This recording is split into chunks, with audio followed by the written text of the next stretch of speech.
I know that you voted to confirm John Ratcliffe earlier this year. Do you regret that decision? I don't look back at the time. I thought he was reasonable. We had a long hearing.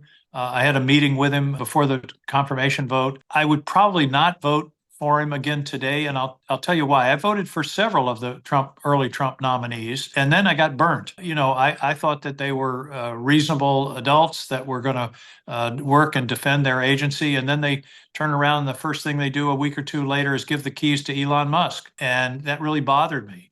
And Ratcliffe was someone who I felt I'd worked with him previously when he was director of national intelligence. I voted against him for that one a couple of years ago or 5 years ago, but I felt that he was ready for this job. But I'm not going to say I regret my vote, but I do.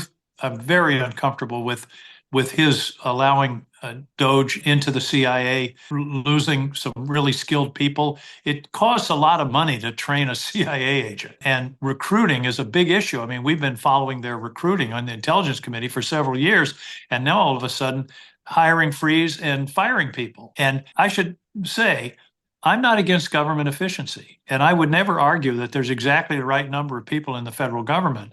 I went through a similar process the first year I was governor. We had a serious budget problem in Maine, and we had to shrink state government. But we did it with a task force of private sector people, legislators, and members of the administration. And we did it over 9 months, not 8 weeks.